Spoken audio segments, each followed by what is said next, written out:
नाजरीन, साडे खिते विच जंग दा समा है, हर तरफ परेशानी है, महंगाई है, पेट्रोल दी कीमतां च इजाफा है, तो हुण बिजली ते गैस दे बिल भी आवाम नूं आना शुरू हो गए हैं। ऐसे विच ग्राउंड रियलिटी की है और आवाम किस तरह गुजर बसर कर रही है, अज दे लोक राज विच यह जाना।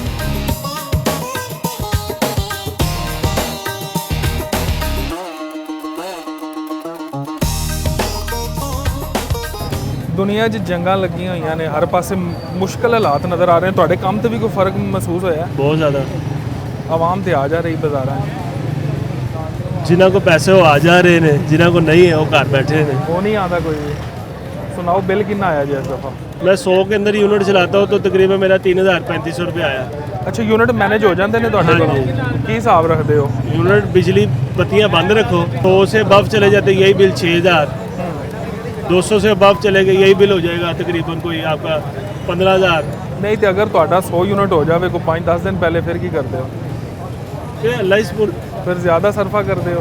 हाँ जी। की समझते हो? कोई बिजली के बिल घट होने चाहिए? होता गर्मियाँ आ गई ने, दोबारा बिल आने सीजन होने चाहिए, कम होने चाहिए। फर्क आया पिछले महीने तो इस महीने के बिल कितना फर्क? इस महीने ज़्यादा आया। कितना फर्क से? पिछले महीने मेरा तकरीबन कोई 90 यूनिट चले हैं और बिल आया 3300 रुपया। अच्छा। और इस महीने जो चले हैं तकरीबन 80-90 वही यूनिट, हाँ। वही बिल 4000 रुपये का हो गया। अच्छा, 1000 रुपये का फर्क आया। 1000 का फर्क है। तो हाली अगे मजीद गर्मियाँ आ रही हैं। हाँ जी। बिल गर्मियों में तो बहुत ज़्यादा आते हैं, पर सर्दियों में मतलब 1000 रुपया 1200 इस तरह आ जाता है। इस महीने कितना आया? इस महीने खैर से मेरा 1900 आया, 1911 रुपये। पंखे नहीं अभी चले, चंद दिन सिर्फ चले, ज़्यादा दिन नहीं चले। और नीचे किराएदारों का खैर से 8500, 9000, 10000 इस तरह बिल काफ़ी आ रहे हैं। कि मैनेज करते हो? कोई पखे वगैरह बंद करके रखते हो? हाँ जी, यूनिट का भी हिसाब रखते हो? कोई 100 यूनिट चलाना है या 200 बिल्कुल यूनिट? बिल्कुल। कितने यूनिट इस्तेमाल करते हो? तकरीबन 88, 100, 88, 90 इस तरह सड़ते हैं यूनिट मेरे। नीचे वालों का कोई हिसाब नहीं, उनका तो बहुत ज़्यादा। गैस के बिल भी बहुत ज़्यादा आ रहे हैं। गैस मेरे घर है ही नहीं और गैस के बिल काफ़ी आते हैं, लोगों के बहुत आ रहे हैं और गैस आ ही नहीं रही। इसलिए मैंने अप्लाई किया हुआ था गैस के लिए, तो मुझे गैस के महकमे वालों ने बोल दिए, मैं प्रेस में काम करती रही हूँ सारी ज़िंदगी, 13 साल जॉब की है, 4 साल हुए हैं छोड़ा है, तो उन्होंने मुझे मना कर दिया था कि अभी आपने भरना नहीं है। गैस आ ही नहीं रही। जिनके घरों में गैस है वो लोग खुद बाहर सिलेंडर यूज़ कर रहे हैं। सिलेंडर ठीक रह जाते हैं आजकल? सिलेंडर जो हमारी छोटी फैमिली है, हमें तो 2000-1500 महीने का ठीक रहता है। जिनकी फैमिली बड़ी है उनके लिए नुकसानदेह है। अच्छा मैडम, पंजाब च औरत वजीर आला ने काम भी कर रहे हैं, तो हाँ नज़र आ रहे हैं काम उन्होंने? काम नज़र आ रहे हैं, लेकिन आवाम रो रही है क्योंकि मार्केट ऑन है। जिसका जो दिल में आता है, माफिया का दौर है, जिसका जो दिल आता है वो मतलब वो कीमत लेता है। खाने पीने के मामले में ये सब्जी हो गई, अपनी मनमौजी की कीमतें हैं, घी हो गया, आटा हो गया, हर किसी ने अपनी कीमतें भी लगाई हुई हैं। मतलब यहाँ पे रूल कोई नहीं है कि एक चीज़ एक रूल से बिके, ऐसा नहीं है। कोई 1000 का आटा बेच रहा है, कोई 900 का बेच रहा है, कोई 950 का बेच रहा है, अपनी अपनी मर्जी है। कोई घी कितने का बेच रहा है, कोई घी कितने का बेच रहा है, माफी है। ठीक हो गया। कोई अच्छे काम भी नज़र आए ने तुहानू गवर्नमेंट के? गवर्नमेंट के कुछ अच्छे काम हैं सड़कों के लिहाज से, बस सड़कें बना के आवाम को खुश कर देती है, दूसरी तरफ से मार खा जाते हैं। अब पेट्रोल इतना महंगा है, 323 रुपये पेट्रोल है। गरीब आवाम जिसके घर में रोटी नहीं है, चूल्हा नहीं जल रहा, वो बेचारा कहाँ से पेट्रोल डलवाएगा? मुझे ये बताएं। उनको चाहिए पेट्रोल को कंट्रोल करें, ठीक है, कम से कम 170, 150, 200 इस तरह करें। पेट्रोल इतना अप हो गया, गरीब बंदा नहीं ले सकता। वो पेट्रोल करें या अपने घर के रोटी पूरी करें। अब जिसके घर में मुझे बताएं 6-7 बच्चे हैं या 3-4 बच्चे हैं, उसने तो रोना ही है ना, या फांसी चढ़ना है या खुदकुशी करनी है। इसी तरह खुदकुशियों की शरह हमारे मुल्क में बढ़ जाती है इसी वजह से। कोई एक मशवरा हुकूमत को देना चाहेंगे, ये काम करो तो सही? हुकूमत को चाहिए कि महंगाई को कंट्रोल करें, ठीक है, आवाम को रिलीफ दें। आवाम को अब हमारे घर में आए हैं ये इनके जो इनके कार्ड्स बन रहे थे, हाँ जी, राशन दे रहे थे, ठीक है, हमारा डाटा ले गए हैं। मुझे पता है डाटा अंदर खाते में ये खुद यूज करते हैं। इन्होंने कुछ नहीं दिया।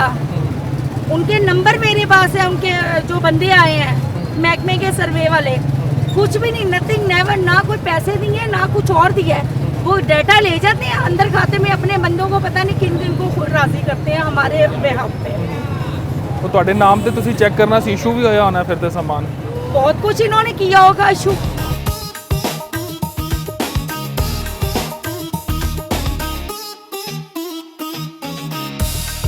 ਹਾਂਜੀ ਤੁਸੀਂ ਕੁਝ ਕਹਿ ਰਹੇ ਸੀ ਸਾਨੂੰ। हाँ जी, मैं कह रही थी होनी सी बिजली बिल जमा करवा के आ रहे हैं, कोई 36,000 कुछ रुपये का है।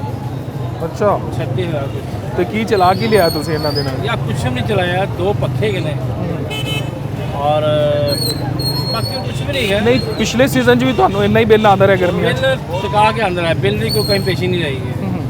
हुकूमत को खुद सोचना चाहिए कि बिल किस तरह आ रहे हैं, हुकूमत को सब डाटा पता है। ਪਿਛਲੇ ਮਹੀਨੇ ਇਹ ਹੁਣ ਤਾਂ ਗਰਮੀਆਂ ਸ਼ੁਰੂ ਹੋਈਆਂ ਨੇ, ਹੁਣ ਤਾਂ ਪਿਛਲੇ ਬਿੱਲ- ਮਹੀਨੇ ਕਿੰਨਾ ਸੀ? पिछले महीने को 6-7 हज़ार रुपये ਇੱਕਦਮ ਹੀ ਇੱਕਦਮ ਆ ਗਿਆ। ਇੰਨੀ ਛਾਲ ਮਾਰਦੀ, ਤੁਸੀਂ ਪਤਾ ਨਹੀਂ ਕੀਤਾ ਜਾ ਕੇ पता ਬਾਬਾ किया कहना यूनिट तो सड़ गए 300 या कितने यूनिट चलने ਯੂਨਿਟ ਚੈੱਕ ਕੀਤੇ ਨੇ ਤੁਸੀਂ? ਉਹ ਕਹਿੰਦੇ ਚੱਲ ਗਏ ਨੇ ਉੱਥੇ ਹੁਣ ਪੂਰੇ ਆ ਰਹੇ ਨੇ, ਸਮਝ ਤੋਂ ਬਾਹਰ ਹੈਗੀ ਸਾਰੀ ਗੱਲ। ਨਹੀਂ ਯੂਨਿਟ ਜ਼ਿਆਦਾ ਪਾਏ ਹੋਏ ਨੇ ਜਾਂ ਚੱਲ Unit ਗਏ ਜ਼ਿਆਦਾ ਨੇ? ਪਾਏ ਗਏ ਨੇ, तो कोई एप्लीकेशन वगैरह देनी ਕੋਈ सी? ਕੁਝ ਨਹੀਂ ਕਬੂਲ ਰਹੇ, ਕੋਈ कोई गल भी नहीं सुनता? सुन रहे कोई यार महकमे ऐसे है, सुई गैस का हो गया या वापडा का हो गया, महकमे ही ऐसे ने 80,000 बिल आया है 80,000 जी रुपया हाँ। गैस ਦਾ ਕਾਰ गैस ਦਾ का ਕਮਰਸ਼ੀਅਲ ਮੀਟਰ ਨੂੰ ਨਹੀਂ ਨੇ? कोई कमर्शियल नहीं, कुछ नहीं, ऐ तो हालात जा रहे हैं।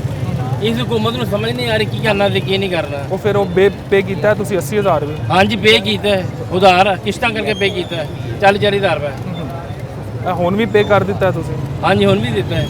ਤੁਸੀਂ ਕੋਈ ਦਰਖਾਸਤ ਵਗੈਰਾ ਦਿੰਦੇ, ਕੋਈ ਐਸਡੀਓ ਨੂੰ ਮਿਲਦੇ, ਝੂਠ ਐਕਸੀਅਨ? है सारा, सब कुछ झूठ है, कुछ भी नहीं चल रहा है। जिन्हों मर्जी कह दो जी, एमडी ਨੂੰ कह दो, इन्हों कह दो, जीएम ਨੂੰ कह दो, सब झूठ है। कोई नहीं, किसी ने गल सुन रहे है। पुलिस थाने चले जाओ, वो भी नहीं सुनते ने, कोई गल नहीं सुन रहे किसी की भी। वो अपने पैसे पर 10,000 जुर्माना किया है, बेड ना पाओ 10,000, 5,000 जी हेलमेट ना 5,000। यार तरीकाकार है, हुकूमत अमेरिके जा गए सी, खोते रेहड़ियाँ गद्दे ऐसे चल रहे हैं, बेड ना पाओ जी, बेड क्यों ना पाइए भी? वो यार कोई हुकूमत बारे सोचो, खुदा के बंदे हो, गरीब आवाम हैगी है, अरबों रुपये खा के उठो यार, तो थोड़ा सा ख्याल करो साडा, थोड़ा ख्याल करो साडा। ਕੋਈ ਹਕੂਮਤ ਦਾ ਚੰਗਾ ਕੰਮ ਹੀ ਨਜ਼ਰ ਆ ਰਿਹਾ? मनु की कोई कम चंगा, साढ़े 10,000 जमाना सुन पा रहे हैं बैठने का, सड़कों ना चढ़ने, सड़कों से गरीब रोटी साढ़े को नहीं खान होते की करना, सड़कों रोड से की करना तुम मनु ਬਿਲਕੁਲ। रोड ना से मीरा बंदे से 5 10 उन्हें गड्डियाँ है, फोन क्रूजर है, साढ़े को साइकिल नहीं की। ਤੁਸੀਂ ਕਰਦੇ ਕੀ ਹੋ? मैं ड्राइवर है वहाँ, ਅੱਛਾ ਤੇ ਤੁਹਾਡੇ ਜਿਹੜੇ ਕਿਸੇ ਦੇ ਕਰਦੇ ਹੋ ਜਾਂ ਆਪਣੀ ਚਲਾਉਂਦੇ ਹੋ ਗੱਡੀ? अपनी नहीं किसी कंपनी कम करता वहाँ, ਤੇ ਅਗਰ ਕੋਈ ਚਲਾਨ ਵਗੈਰਾ ਹੋ ਜਾਏ ਤੇ ਕੰਪਨੀ ਵਾਲੀ ਕੀ कोई ਕਹਿੰਦੇ? पे नहीं करती कंपनी। ਅੱਛਾ ਸ਼ੁਰੂ ਚ ਥੋੜੀ ਸਖਤੀ ਹੋਈ ਸੀ, ਅੱਜ ਕੱਲ ਥੋੜੇ ਹਾਲਾਤ ਨਰਮ ਹੋਏ ਹੋਏ ਨੇ? नहीं जी, पुलिस साड़ी पुलिस नहीं ठीक है, पुलिस फौरन फड़ लेंदी है, सीधी गल है। वार्डन नहीं सजदा साढ़े नाल है कोई भी।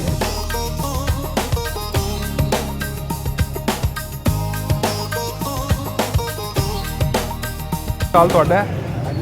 ਤੁਰਦਾ ਫਿਰਦਾ ਸਟਾਲ ਲਾਇਆ ਅਸੀਂ ਸਰ। ਠੀਕ ਹੈ। ਹਾਂਜੀ। ਸੁਣਾਓ ਕੀ ਸੂਰਤ ਹਾਲ ਹੈ? ਦੁਨੀਆ ਜੰਗਾਂ ਵੀ ਲੱਗੀਆਂ ਹੋਈਆਂ ਨੇ, ਮਹਿੰਗਾਈ ਵੀ ਕਾਫੀ ਹੋ ਗਈ ਹੈ, ਕਿੰਨਾ ਕੁ ਫਰਕ ਆਇਆ?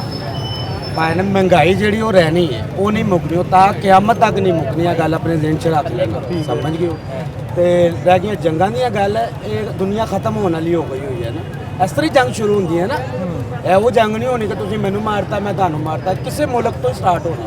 ਇਹ ਹੋ ਚੁੱਕੀ ਹੈ, ਇਹ ਕੀਤੀ ਹੈ ਸਾਡੇ ਹੁਕਮਰਾਨਾਂ ਨੇ, ਕਿਸੇ ਨੇ ਨਹੀਂ ਕੀਤੀ, ਸਮਝ ਗਏ ਹੋ? ਇਹਦੇ ਵਿੱਚ ਸਾਡੇ ਨਹੀਂ ਸਾਡੇ ਹੁਕਮਰਾਨ ਤਾਂ ਸੁਲ੍ਹਾ ਕਰਾਉਂਦੇ ਨਹੀਂ ਸਰ, ਕਿਹੜੀ ਸੁਲ੍ਹਾ ਕਰਾਣੀ ਹੈ? ਜਿਹੜਾ ਆਪਣਾ ਮੁਲਕ ਨਹੀਂ ਸੰਭਾਲ ਸਕਦੇ ਉਹ ਕਿਸੇ ਦੀ ਸੁਲ੍ਹਾ ਕਿਸ ਤਰ੍ਹਾਂ ਕਰਾਣਗੇ? ਲੋਕ ਨੇ ਆਪਣੇ ਮਫਾਦ ਵਾਸਤੇ ਕਿਸੇ ਦੀ ਗੱਲ 'ਚ ਪੈਂਦੇ ਨੇ, ਕਿਸੇ ਨਾਲ ਮੁਖਲਸ ਨਹੀਂ ਹੋ ਸਕਦੇ। ਜੇ ਮੁਖਲਸ ਤੋਂ ਕਹਿ ਰਹੇ ਨੇ ਮੁਲਕ ਦੇ ਮਫਾਦ ਵਾਸਤੇ ਸਾਰੇ ਪਏ। ਮੁਲਕ ਦੇ ਮਫਾਦ ਲਈ ਆਪਣੇ ਮੁਲਕ ਨੂੰ ਤੇ ਸੰਭਾਲ ਲੈਣਾ। ਇਨਸਾਨ ਦੀ ਪਹਿਚਾਣ ਆਪਣੇ ਘਰ ਤੋਂ ਹੁੰਦੀ ਹੈ, ਪਹਿਲੇ ਆਪਣਾ ਘਰ ਤੇ ਸੰਭਾਲ ਲੈਣਾ, ਆਪਣਾ ਪਾਕਿਸਤਾਨ ਤੇ ਸੰਭਾਲ ਲੈਣਾ। ਜਿਹੜਾ ਦਰਬਦਰ ਧੱਕੇ ਖਾ ਰਿਹਾ, ਆਵਾਮ ਧੱਕੇ ਖਾ ਰਹੀ, ਕੀ ਹਾਲ ਹੋ ਗਿਆ ਇੱਥੇ ਦੇਖੋ। ਇਹ ਬੱਚਾ ਹੈ, ਇਹ 4 ਭਰਾ ਨੇ, 3 ਭੈਣਾਂ ਨੇ, ਉਹ ਤੇ 20 ਰੁਪਏ ਦੇ ਫੱਟਾ ਲਾਉਂਦਾ ਪਿਆ, ਉਹ ਵੀ ਨਹੀਂ ਲੱਗਣ ਦਿੰਦੇ। ਇਹਨੇ ਆਪਣੀਆਂ ਭੈਣਾਂ ਵਿਆਹਣੀਆਂ ਨੇ, ਇਹਨੇ ਵਿਆਹਣੀਆਂ, ਕਿਰਾਏ ਦੇ ਘਰ ਨੇ, ਇਕੱਲਾ ਜ਼ਿੰਮੇਦਾਰ ਆਦਮੀ ਹੈ। ਕਿਹੜੀ ਹੁਕੂਮਤ ਆਈ ਜਿਹਨੇ ਜਾ ਕੇ ਇਹਨੇ ਪੁੱਛਿਆ ਬੇਟਾ ਤੂੰ ਪਰੇਸ਼ਾਨ ਹੈ, ਤੇਰੀਆਂ ਭੈਣਾਂ ਵਿਆਹਣ ਵਾਲੀਆਂ, ਸਾਨੂੰ ਦੱਸ, ਤੇਰੇ ਘਰ ਰਾਸ਼ਨ ਪਾ ਦਈਏ, ਤੇਰੇ ਘਰ ਦੀ ਛੱਤ ਟੁੱਟੀ ਅਸੀਂ ਤੈਨੂੰ ਲੈਂਟਰ ਪਾ ਦਈਏ। ਇਹ ਲੋਕਾਂ ਦੇ ਲੈਂਟਰ ਤੋੜ ਤੋੜ ਲਿਜਾ ਰਹੇ ਨੇ, ਲੋਕਾਂ ਦੇ ਲੈਂਡਰ ਤੋੜ ਲੈ ਗਏ ਨੇ, ਘਰ ਤੋੜਤੇ ਨੇ, ਪਲਾਦੇ ਤੋੜਦੇ, ਉਹ ਪਲਾਦੇ ਇਹਨਾਂ ਨੇ ਤੋੜੇ ਨੇ ਜਿਹੜੇ ਸਾਡੇ ਪਿਓ ਦੇ ਜੰਮਣ ਤੋਂ ਵੀ ਪਹਿਲੇ ਦੇ ਸੀ। ਉਦੋਂ ਘੁੰਮਦਾ ਕਿੱਥੇ ਸੀ? ਇਹ ਸਿਰਫ ਉਹਨਾਂ ਦਾ ਬੇੜਾਗਰ ਕਰਦੇ ਨੇ ਜਿਹੜੇ ਇਹਨਾਂ ਦੀ ਗੱਲ ਨਹੀਂ ਮੰਨਦੇ। ਅਸੀਂ ਲੋਕ ਨਹੀਂ ਸਹੀ ਹੈਗੇ, ਅਸੀਂ ਸਹੀ ਹੋਈਏ ਤੇ ਇਹਨਾਂ ਦੀ ਕੀ ਜ਼ਰੂਰਤ ਹੈ? ਸਾਡਾ ਫਟਾ ਵੀ ਹਿਲਾ ਜਾਣ। ਅਸੀਂ ਸਿਰਫ ਇੱਜ਼ਤ ਕਰਨੇ, ਹਯਾ ਕਰਨੇ ਕਿ ਪਾਕਿਸਤਾਨੀ ਅਸੀਂ ਇੱਥੇ ਰਹਿਣਾ, ਰੋਟੀ ਕਮਾਣੀ। ਕਿਸੇ ਬੰਦੇ ਦਾ ਕੋਈ ਅਹਿਸਾਸ ਕਿਸੇ ਨੂੰ ਨਹੀਂ ਹੈਗਾ। ਉਹਨਾਂ ਨੇ ਵੇਚੀਆਂ ਨੇ, PIA ਵੇਚੀਆਂ ਨੇ, ਤੁਹਾਡੇ ਸਾਹਮਣੇ ਹੀ ਹੈ ਨਾ। ਆ ਵੱਡਾ ਜਹਾਜ਼ ਲੈ ਲਿਆ ਕਿ ਉਸ ਪੈਸਿਆਂ ਦਾ ਕੋਈ ਕਾਰੋਬਾਰ ਨਹੀਂ ਹੁੰਦਾ। ਇੰਨੀ ਆਵਾਮ ਬੇਰੋਜ਼ਗਾਰ ਹੈ। ਅਗਰ ਉਹ 10 ਅਰਬ ਰੁਪਏ ਦੀਆਂ ਕਸੂਰਾਂ ਦੇ ਪਾਸੇ ਪੈਲੀਆਂ ਖਾਲੀ ਨੇ, ਪਿੰਡ ਖਾਲੀ ਨੇ, ਉੱਥੇ ਫੈਕਟਰੀਆਂ ਲਾਣ, ਗਰੀਬਾਂ ਨੂੰ ਉੱਥੇ ਟਰਾਂਸਪੋਰਟ ਦੇਣ, ਨਾਲ ਉਹਨਾਂ ਨੂੰ ਕਾਰੋਬਾਰ ਦੇਣ, ਚੋਰੀ ਚਕਾਰੀ ਖਤਮ, ਹਰ ਸ਼ੈ ਖਤਮ, ਲੋਕ ਦੁਆਵਾਂ ਦੇਣ, ਤੇ ਲੋਕਾਂ ਦੇ ਖੋ ਕੇ ਤੇ ਉਹ ਆਪਣਾ ਭਰਦੇ ਪਏ ਨੇ। ਇਹਨਾਂ ਨੇ ਟੋਟਲ ਸਮਾਨ ਲੋਹੇ ਦਾ ਲੋਕਾਂ ਦਾ ਚੁੱਕਿਆ। 3-3 ਲੱਖ ਰੁਪਏ ਦਾ ਕਾਊਂਟਰ ਹੈ ਲੋਕਾਂ ਦਾ, ਤੇ ਜਿਹੜਾ ਇਹਨਾਂ ਨੇ ਪ੍ਰੈਸ ਕਰਕੇ ਤੇ ਉਹ ਆਪਣੀ ਸਕ੍ਰੈਪ 'ਚ ਰੱਖ ਲਿਆ। ਉਹ ਗਰੀਬ ਕਿੱਥੇ ਜਾਏ ਜਿਹਦਾ ਕਾਊਂਟਰ ਚੁੱਕ ਲਿਆ? ਉਹ ਕਿੱਥੋਂ 3 ਲੱਖ ਦੁਬਾਰਾ ਲਏਗਾ ਤੇ ਕਾਊਂਟਰ ਲਏਗਾ ਨਵਾਂ? ਮੈਂ ਕਹਿੰਦਾ ਲੋਕ ਜਹਾਲਤ ਦੇ ਭਰੇ ਨੇ ਜਿਹੜੇ ਇਹਨਾਂ ਨੂੰ ਸਪੋਰਟ ਕਰਦੇ। ਕਿਸੇ ਹਕੂਮਤ ਨੂੰ ਨਹੀਂ ਕਰਨੀ ਚਾਹੀਦੀ, ਸਿਰਫ ਰੱਬ ਦੀ ਜ਼ਾਤ ਨੂੰ ਯਾਦ ਕਰਨਾ ਚਾਹੀਦਾ ਜਿਹਨੇ ਦੇਣਾ। ਉਹਨਾਂ ਦੇ ਸਪੋਰਟਰ ਤਾਂ ਕਹਿ ਰਹੇ ਨੇ ਜੀ ਬੜਾ ਕਿਹੜੇ ਕੰਮ ਸਪੋਰਟਰ ਕਰ ਰਹੇ ਨੇ? ਨੇ। ਸਪੋਰਟਰ ਭਾਣ ਪਾਲਸ਼ੀਏ ਨੇ, ਤੁਹਾਨੂੰ ਵੀ ਪਤਾ, ਸਾਨੂੰ ਵੀ ਪਤਾ, ਪਾਲਸ਼ੀਏ ਨੇ। ਅਸੀਂ ਵੀ ਜਾ ਕੇ ਪਾਲਿਸ਼ ਕਰਨੇ ਤੇ ਸਾਨੂੰ ਵੀ ਸਾਰਾ ਕੁਝ ਮਿਲੇਗਾ, ਪਰ ਸਾਡੇ ਖੂਨ 'ਚ ਨਹੀਂ ਹੈ। ਅਸੀਂ ਆਪਣੀ ਕਰਨੀ ਹੈ ਤੇ ਆਪਣੀ ਖਾਣੀ ਹੈ। ਇਹਨਾਂ ਕੋਲੋਂ ਤੁਹਾਨੂੰ ਵਫਾ ਨਹੀਂ ਮਿਲ ਸਕਦੀ। ਇਹ ਮੇਰੀ ਗੱਲ ਲਿਖ ਕੇ ਤੇ ਜੇਬ 'ਚ ਪਾ ਲਓ। ਬੁੱਢੇ ਵੀ ਹੋ ਜਾਓਗੇ ਤੁਸੀਂ ਇਹੀ ਫੜ ਕੇ ਲੱਗੇ ਫਿਰਨਾ। ਤੁਹਾਡੇ ਕੋਲ ਇੰਨੇ ਮਸਾਇਲ ਨਹੀਂ ਹੋਣੇ ਕਿ ਤੁਸੀਂ ਕੋਈ VIP ਦਫ਼ਤਰ ਪਾ ਲਵੋ ਕਿ ਲੋਕ ਤੁਹਾਡੇ ਕੋਲ ਆਣ ਭਾਣ ਸੀ ਆਏ। ਨਹੀਂ, ਇਹ ਤੁਹਾਡੀ ਡਿਊਟੀ ਲੱਗ ਗਈ ਹੈ। ਤਾਂ ਤੁਸੀਂ ਪੇਟ ਆਪਣਾ ਇਸੇ ਤਰ੍ਹਾਂ ਹੀ ਪਾਲਣਾ, ਸਿਰਫ ਇਹੀ ਫੜਨਾ ਤੇ ਪੈਦਲ ਵਾਕ ਕਰਨੀ ਹੈ। ਉਹਨੂੰ ਪੁੱਛ, ਉਹਨੂੰ ਪੁੱਛ, ਉਹਨੂੰ ਪੁੱਛ। ਕੋਈ ਬੰਦਾ ਐਸਾ ਨਹੀਂ ਜਿਹੜਾ ਇਹਨਾਂ ਲਈ ਦੁਆ ਦੇਵੇ, ਕੋਈ ਅੱਛੇ ਲਫ਼ਾਜ਼ ਬੋਲੇ। ਹਰ ਬੰਦਾ ਮੇਰੇ ਤਰ੍ਹਾਂ ਇਹਨਾਂ ਨੂੰ ਰਗੜੇਗਾ, ਕਿਉਂਕਿ ਅਸੀਂ ਪੀਸ ਚੁੱਕੇ ਹਾਂ। ਮੇਰੀਆਂ ਬੇਟੀਆਂ ਨੇ, ਮੇਰੇ ਬੇਟੇ ਨੇ, ਮੇਰਾ ਕਿਰਾਏ ਦਾ ਘਰ ਹੈ। 30,000 ਰੁਪਇਆ ਕਿਰਾਇਆ। ਮਾਲਕ ਨੂੰ ਕਿਹਾ ਕਿਰਾਇਆ ਘੱਟ ਕਰ ਲਾ, ਅਗਲਾ ਕਹਿੰਦਾ ਮਕਾਨ ਛੱਡ ਦੇ, ਮੇਰਾ 35 ਤੇ ਚੱਲ ਰਿਹਾ। ਆ ਜਾ ਕੇ ਸਾਡੇ ਕੋਲ ਕਬਰਸਤਾਨ ਹੀ ਹੈ, ਬਸ ਹੋਰ ਕੋਈ ਚੀਜ਼ ਨਹੀਂ ਸਾਡੇ ਕੋਲ ਹੈਗੀ। ਨਾ ਅਸੀਂ ਕੋਈ ਗੱਡੀ ਲੈ ਸਕਨੇ ਹਾਂ, ਨਾ ਮੋਟਰਸਾਈਕਲ ਖਰੀਦ ਸਕਨੇ ਹਾਂ। ਕੀ ਖਰੀਦੀਏ? ਬਣਨਾ ਵੀ ਕਿਹੜਾ ਸੌਖਾ ਕਰਦਾ ਹੈ। ਕਿੱਧਰ ਨੂੰ ਜਾਈਏ? ਕਿਸੇ ਪਾਸੇ ਨਹੀਂ ਕੋਈ ਜਾ ਸਕਦਾ। ਸਿਰਫ ਜ਼ਲਾਲਤ ਹੈ ਤੇ ਜ਼ਿਲਤ ਹੈ। ਉਹ ਇਨਸ਼ਾਅੱਲਾ ਤਾਲਾ ਸਾਡੀ ਕਿਸਮਤ 'ਚ ਇਹਨਾਂ ਨੇ ਲਿਖਤੀ। ਇਹ ਅੱਛੇ ਹੋਣ, ਜੇ ਇਹਨਾਂ ਨੇ ਕੁਝ ਕਰਨਾ ਚਾਹੁੰਦੇ ਨੇ ਨਾ, ਆਵਾਮ ਦੇ ਘਰ ਜਾਣ। ਆ ਜਿਹੜੇ ਇਹਨਾਂ ਨੇ MPA MNA ਆਪਣੇ ਭਾਏ ਨੇ ਨਾ, ਉਹਨਾਂ ਨੂੰ ਥੋੜੇ ਲਗਾਮ ਪਾਣ ਕਿ ਇਹ ਜ਼ੂਨ ਤੁਹਾਡਾ, ਤੁਸੀਂ ਹਰ ਬੰਦੇ ਦੇ ਘਰ ਜਾਓ, ਉਹਨੂੰ ਜਾ ਕੇ ਪੁੱਛੋ ਵੀ ਤੇਰੀ ਕੋਈ ਬੱਚੀ ਵਿਆਹ ਵਾਲੀ, ਕੋਈ ਧੀ ਵਿਆਹ ਵਾਲੀ, ਤੇਰੀ ਬੇਗਮ ਬਿਮਾਰ, ਤੂੰ ਬਿਮਾਰ, ਕਿਸੇ ਨੂੰ ਇਲਾਜ ਲਈ ਚਾਹੀਦਾ, ਅਸੀਂ ਤੁਹਾਡੇ ਨਾਲ ਤੋੜਨੇ ਆ। ਠੀਕ ਹੈ। ਇਹਨੂੰ ਕਿਹਾ ਜਾਂਦਾ ਕਿ ਅਹਿਸਾਸਮੰਦੀ ਕਿ ਸਾਡੇ ਹੁਕਮਰਾਨ ਅੱਛੇ ਨੇ। ਉਹਨਾਂ ਦੇ ਆਪਣੇ ਸ਼ੌਕ ਨਹੀਂ ਮੁੱਕਦੇ ਤੇ ਸਾਡੇ ਕਿੱਥੇ ਉਹਨਾਂ ਨੇ ਪੂਰੇ ਕਰਨੇ ਨੇ? ਸਰ ਨਹੀਂ ਹੋ ਸਕਦਾ। ਉਹ ਬਾਹਰ ਇਸ ਤਰ੍ਹਾਂ ਜਾਂਦੇ ਨੇ ਜਿਵੇਂ ਅਸੀਂ ਇੱਥੋਂ ਭਗਵਾਨਪੁਰੇ ਚਲੇ ਜਾਂਦੇ ਆ। ਸਾਨੂੰ ਅੱਧਾ ਘੰਟਾ ਲੱਗਦਾ, ਧੱਕੇ ਖਾਂਦੇ ਜਾਂਦੇ। ਉਹ ਆਪਣੇ ਜਹਾਜ਼ 'ਚ ਬਹਿੰਦੇ ਨੇ ਤੇ ਉੱਥੇ ਪਹੁੰਚ ਜਾਂਦੇ ਨੇ। ਇਹ ਲੋਕ ਕਿਸੇ ਦੇ ਸੱਕੇ ਨਹੀਂ, ਨਾ ਕਿਸੇ ਦੇ ਹੈਗੇ ਨੇ। ਮੇਰੀ ਆਵਾਮ ਨੂੰ ਵੀ ਰਿਕੁਐਸਟ ਹੈ, ਅਪੀਲ ਹੈ ਕਿ ਖੁਦਾਇਆ ਤੁਹਾਡੀ ਮਿਹਰਬਾਨੀ, ਜਿਹੜੀ ਇਹਨਾਂ ਪਿੱਛੇ ਜਾ ਕੇ ਜਦੋਂ ਜਹਿਦ ਕਰਦੇ ਹੋ, ਰੱਬ ਦੇ ਅੱਗੇ ਕਰੋ। ਜਿੰਨੇ ਤੁਹਾਡੀ ਮਨਜ਼ੂਰੀ ਕਰਨੀ ਹੈ, ਜਿੰਨੇ ਤੁਹਾਨੂੰ ਕੁਝ ਦੇਣਾ ਹੈ।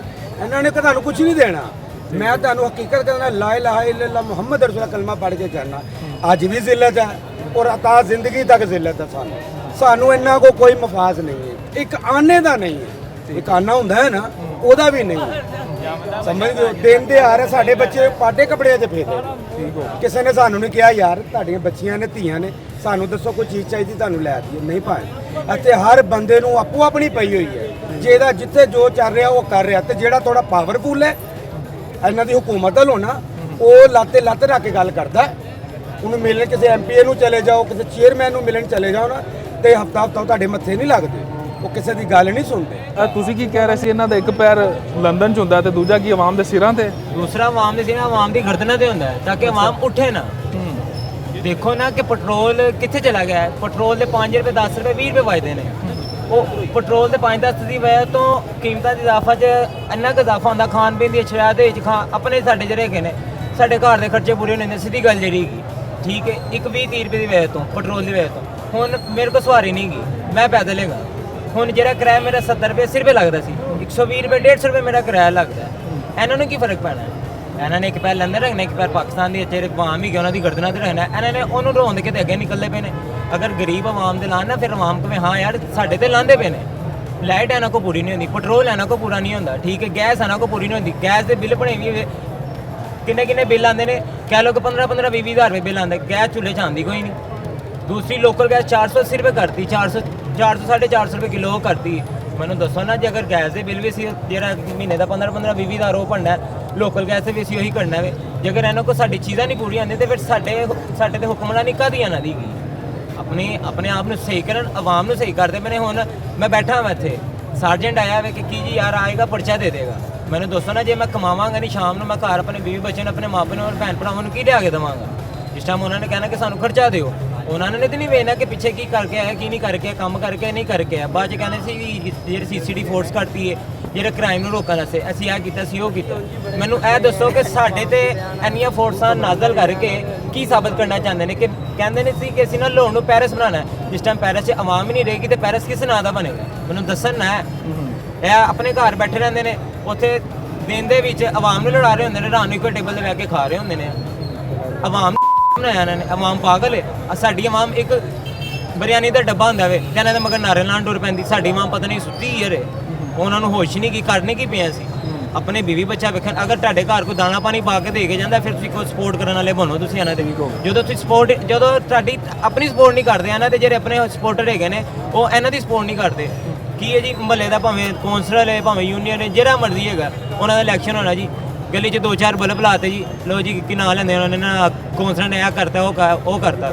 ਗਲੀ ਦੀ ਸੜਕ ਦੇ ਮੇਰੇ ਮਹੱਲੇ ਦੀ ਹਾਲੇ ਤੱਕ ਸੀਵਰੇਜ ਨਹੀਂ ਪਈ, ਠੀਕ ਹੈ ਨਾ, ਸੀਵਰੇਜ ਪਈ ਹੈ ਨਾ, ਉਧਰ ਦੀ ਲਾਈਟਿੰਗ ਹੈਗੀ ਨਾ, ਉਧਰ ਦੀ ਲਾਈਟ ਪੂਰੀ ਹੁੰਦੀ ਨਾ, ਖੰਭੇ ਲੱਗੇ ਨੇ, ਉਹਦੇ ਸਪੋਰਟ ਕਰਨ ਆਏਂਗੇ। ਲੋ ਜੀ ਹਮਨੇ ਇਹ ਕੀਤਾ, ਹਮਨੇ ਉਹ ਕੀਤਾ। ਤੁਸੀਂ 4 ਦਿਨ ਕਰਦੇ ਹੋ, ਬਾਅਦ ਚ 5 ਸਾਲ ਤੁਸੀਂ ਆਪਣੇ ਜਿਹੜੇ ਮਾਲ ਖਾਂਦੇ ਹੈਗੇ। ਚੰਗਾ ਕੰਮ ਵੀ ਨਜ਼ਰ ਆਇਆ ਜੀ ਜਾਂ ਕੋਈ ਬਿਹਤਰੀ ਨਜ਼ਰ ਆਉਂਦੀ? ਭਾਵੇਂ ਅੱਗੋਂ ਬਿਹਤਰੀ ਨਹੀਂ, ਅੱਗੋਂ ਮਜ਼ੀਦ ਜ਼ਲਾਰੇ ਨਜ਼ਰ ਆਉਂਦੀ ਪਈ ਹੈ। ਜੰਮਦਾ ਬੱਚਾ ਜਿਹੜਾ ਹੈਗਾ ਵੇ ਸਾਡਾ, 1 ਦਿਨ ਦਾ ਬੱਚਾ 10 ਲੱਖ ਰੁਪਏ ਦਾ ਕਰਜ਼ਈ ਹੋ ਗਿਆ ਹੈ। ਮੈਨੂੰ ਦੱਸਣਾ ਸਾਡਾ ਕਰਜ਼ਾ ਇਹਨਾਂ ਨੇ ਦੇਣਾ? ਹਰ ਇੱਕ ਚੀਜ਼ ਮਹਿੰਗੀ ਕਰੀ ਜਾ ਰਹੇ ਨੇ, ਹਰ ਚੀਜ਼ ਮਹਿੰਗੀ ਕਰੀ ਜਾ ਰਹੇ ਨੇ। ਕੋਈ ਕਿਸੇ ਪਾਸੇ ਸਾਨੂੰ ਰਿਲੀਫ ਦੇਣਾ, ਸਾਨੂੰ ਪਤਾ ਗਰੀਬ ਆਵਾਮ ਨੂੰ ਪਤਾ ਹੋਵੇ ਕਿ ਹਾਂ ਯਾਰ ਸਾਨੂੰ ਰਿਲੀਫ ਦੇਣਾ। ਬਿਲਕੁਲ ਰਿਲੀਫ ਮਿਲਣਾ ਚਾਹੀਦਾ। ਤੂੰ ਨਿੱਕਾ ਜਿਹਾ ਗਿਆ ਤੇ ਤੂੰ ਕਹਿ ਰਿਹਾ ਘੁੰਮਤ ਨੇ ਸਾਨੂੰ ਤੰਗ ਕਰ ਦਿੱਤਾ। ਤੈਨੂੰ ਕੀ ਤੰਗ ਕੀਤਾ? ਤੰਗ ਕੀ ਕਰਨਾ, ਸਾਡਾ ਕਿਰਾਇਆ ਹੀ ਬੜਾ ਉਹ ਸਹੀ ਕਹਿ ਰਿਹਾ। ਕੀ ਕਰਦੇ ਹੋ ਤੁਸੀਂ? ਕੀ ਕਰਦੇ ਹੋ? ਮੈਂ ਵੀ ਮੋਬਾਈਲ ਰਿਪੇਅਰਿੰਗ ਦਾ ਕੰਮ ਕਰਨਾ। ਮੋਬਾਈਲ ਅੱਗੇ ਕੰਮ ਹੈਗਾ ਨਹੀਂ ਸਾਡਾ। ਸਟਾਲ ਚੁੱਕਿਆ ਗਿਆ ਤੁਹਾਡਾ ਵੀ? ਦੂਜਾ ਪੈਟਰੋਲ ਲਈ ਪੈਸੇ ਬੜੇ ਨੇ, ਕਰੀਏ। ਇਹ ਭਾਈ ਏਜੰਟ ਕਿੰਨੀ ਉਮਰ ਕਿੰਨੀ ਤੁਹਾਡੀ? ਏਜੰਟੀ ਕਰਦਾ ਹੈ 23 23 ਸਾਲ ਮੈਂ ਦੇ ਹੋ? ਏਜੰਟੀ ਕਰਨਾ, ਗਾਹਕ ਫੜ ਕੇ ਜਾਏ ਕੰਮ ਕਰੀਦਾ। ਉੱਤੇ ਗਾਹਕ ਫੜ ਕੇ ਉੱਤੋਂ ਆ ਪਾਏ ਗਾਹਕ ਫੜ ਕੇ ਕੰਮ ਕਰੀਦਾ। ਹਾਲਾਤ ਨੇ ਕੰਮਾਂ ਦੇ, ਉੱਤੋਂ ਹਰ ਚੀਜ਼ ਮਹਿੰਗੀ ਕੀਤੀ ਹੋਈ ਇਹਨਾਂ ਨੇ। ਗੁਜ਼ਾਰਾ ਮੁਸ਼ਕਲ ਹੋ ਗਿਆ? ਗੁਜ਼ਾਰਾ ਬਹੁਤ ਮੁਸ਼ਕਲ ਹੋ ਗਿਆ। ਕਿੰਨੀ ਦਿਹਾੜੀ ਬਣਾ ਲੈਂਦੇ ਹੋ? ਦਿਹਾੜੀ ਦਾ ਤਾਂ ਪੁੱਛੋ ਹੀ ਨਾ ਉਸਤਾਦ ਜੀ, ਹੱਥੋਂ ਲੱਗਦੇ ਨੇ। ਪੈਟਰੋਲ ਹੀ ਇੰਨਾ ਕਿ ਹੱਥੋਂ ਲੱਗਦੇ ਨੇ। ਚਲੋ ਇਹ ਹਾਲਾਤ ਹੁਣ ਮੈਨੂੰ ਤੁਸੀਂ ਦੱਸੋ ਨਾ ਕਿ ਸਾਡਾ ਸਟਾਲ ਚੁੱਕਿਆ ਗਿਆ 20000 ਰੁਪਏ ਕਿਰਾਇਆ ਸਾਡੇ ਸਟਾਲ ਦਾ। ਹੁਣ ਭਾਵੇਂ ਘੰਟਾ ਨਾ ਲੱਗੇ, ਅੱਧਾ ਘੰਟਾ ਲੱਗੇ, ਪੌਣਾ ਘੰਟਾ ਲੱਗੇ, ਅਸੀਂ ਤੇ ਬੈਠੇ ਆ। ਸਾਨੂੰ ਇਹਨਾਂ ਦੇ ਨੇ ਐ ਤੇ ਨਹੀਂ ਕਹਿਣਾ ਯਾਰ ਤੁਹਾਡਾ ਟਾਈਮ ਵੇਸਟ ਹੁੰਦਾ ਪਏ, ਚਲੋ ਯਾਰ 2-2000 ਰੁਪਏ ਤੁਸੀਂ ਫੜੋ, ਚਲੋ ਯਾਰ ਤੁਹਾਡਾ ਨੁਕਸਾਨ ਕੀਤਾ, ਚਲੋ ਫਿਰ ਵੀ ਅਸੀਂ ਨਾ ਗਵਰਨਮੈਂਟ ਦੀ ਜਗ੍ਹਾ ਅਸੀਂ ਇਹ ਕਰਨੇ ਪਏ ਉਹ ਕਰਨੇ ਪਏ। ਸਟਾਲ ਵਾਪਸ ਨਹੀਂ ਕਰਦੇ ਫਿਰ ਜਿਹੜੇ ਚੁੱਕ ਜਾਂ? ਭਾਈ ਜਾਨ ਜਿਹੜੀ ਚੀਜ਼ ਲੈ ਕੇ ਜਾਂਦੇ ਵਾਪਸ ਨਹੀਂ ਕਰਦੇ। ਸਾਡਾ ਕੈਂਚੀ ਸਟੈਂਡ ਬਣਦਾ ਹੈ, ਠੀਕ ਹੈ, 6000 ਰੁਪਏ ਦਾ ਕੈਂਚੀ ਸਟੈਂਡ ਬਣਦਾ ਵੇ। ਕਾਰਪੋਰੇਸ਼ਨ ਆਂਦੀ, ਪੈਰਾਫੋਰਸ ਆਂਦੀ ਹੈ, ਪੈਰਾਫੋਰਸ ਆਂਦੀ ਸਮਾਨ। ਅੱਛਾ, ਇੱਥੇ ਆਵਾਮ ਦਾ ਕਿੰਨੇ ਕੁ ਦਾ ਸਮਾਨ ਚੁੱਕੀ ਜਾ? ਵਾਪਸ ਕਦੀ ਵੀ ਨਹੀਂ ਆਇਆ? ਜਦੋਂ ਵੀ ਆਉਂਦੇ ਨੇ ਨਾ 1000-2000 ਰੁਪਏ ਦਾ ਸਟੂਲ ਹੈ। ਇਹ ਹੁੰਦਾ ਜਿਹੜੀ ਕੁਰਸੀ, ਜਿਸ ਕੁਰਸੀ ਤੇ ਸਟੂਲ ਰੱਖਿਆ ਹੋਇਆ ਅੱਡਾ, ਇਹ 4 ਤੋਂ 5000 ਰੁਪਏ ਦੀ ਕੁਰਸੀ ਹੈ। ਇਹ ਲੈ ਕੇ ਜਾਣੀ, ਵਾਪਸ ਨਹੀਂ ਮਿਲਣੀ ਹੈ। ਠੀਕ ਹੋ ਗਿਆ। ਇਹ ਜਾਇਆ ਠੀਕ ਹੈ। ਉਹਨਾਂ ਸੇ ਕੂੜਾ ਹੈਗਾ, ਆਪਣਾ ਕੋਟਾ ਭਰਦੇ ਪਏ ਨੇ ਕਿਸੇ ਗਰੀਬ ਆਵਾਮ ਤੇ ਲਾਣ। ਆਵਾਮ ਨੂੰ ਪਤਾ ਹੋਵੇ ਕਿ ਹਾਂ ਯਾਰ ਸਾਡੇ ਤੇ ਲੱਗੇ ਨੇ, ਆਵਾਮ ਇਹਨਾਂ ਦੀ ਸਪੋਰਟ ਕਰੇ, ਆਵਾਮ ਇਹਨਾਂ ਦੀ ਹਮਾਇਤ 'ਚ ਬੋਲੇ। ਹਰ ਬੰਦੇ ਨੂੰ ਪੁੱਛ ਲਓ, ਉਹ ਹਰ ਬੰਦਾ ਹੀ ਕਹੇਗਾ ਯਾਰ ਮੈਂ ਦੁਖੀ ਆ, ਮੈਨੂੰ ਇਹ ਹੋ ਗਿਆ ਤੇ ਮੈਨੂੰ ਇਹ ਹੋ ਗਿਆ, ਮੈਨੂੰ ਫਲਾਨ ਹੋ ਗਿਆ, ਢਿਮਕਾਨ ਹੋ ਗਿਆ। ਕਿਸੇ ਗਰੀਬ ਦਾ ਭਲਾ ਕੀਤਾ ਹੋਵੇ ਨਾ, ਕੋਈ ਗਰੀਬ ਇਹਨਾਂ ਨੂੰ ਦੁਆਵਾਂ ਦੇਵੇ। ਦੁਆਵਾਂ ਦੇ ਕੋਈ ਦਿੰਦਾ ਨਹੀਂ, ਇੱਕ ਪੈਰ ਲੈਂਦਾ ਤੇ ਇੱਕ ਪੈਰ ਇਹਨਾਂ ਦਾ। ਤੁਹਾਡਾ ਪੈਗਾਮ ਪਹੁੰਚ ਗਿਆ ਕਿ ਆਵਾਮ ਨੂੰ ਰਿਲੀਫ ਦੇਵਣ,